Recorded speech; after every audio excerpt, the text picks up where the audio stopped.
સુરતના કાપોદ્રા વિસ્તારમાં એક ઘટના સામે આવી છે। દીનદયાળ નગરમાં પાડોશીએ સાસુ વહુને ઢોર માર મારવાની ઘટના બની હતી। સાસુએ વહુને તેમના ઘરમાં અંદરો-અંદર ઝઘડો હતો અને ઝઘડા બાદ પાડોશીએ આવી કેમ બોલાચાલી કરો છો એમ કહીને માર મારવામાં આવ્યો હતો। સુરતના કાપોદ્રા વિસ્તારની ઘટના સામે આવી છે। દીનદયાળ નગરમાં પાડોશીએ સાસ વહુને ઢોર માર મારી સાસ વહુને તેના ઘરને અંદર ઝઘડો હતો।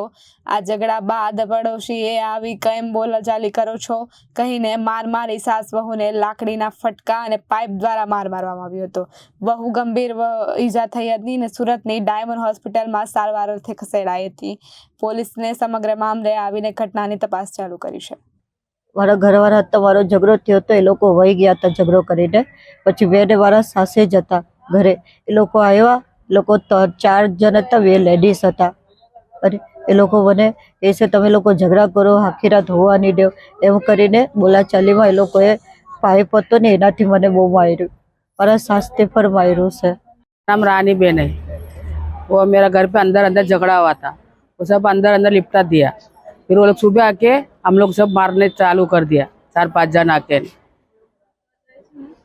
कौन थे मारने वाले? मेरा नाम चतुर भाई। कहाँ रहते हो? वो हमारा गली में रहते हैं लोग, दिलदयाल नगर। कहाँ पे मारा? रात में मारा, सिर में मारा, फिर पाँव में मारा। मेरे बहू को भी मार दिया, बहुत मार दिया, बाइप में मार दिया मेरा बहू को भी। ब्यूरो रिपोर्ट जनादेश न्यूज़ सुरत।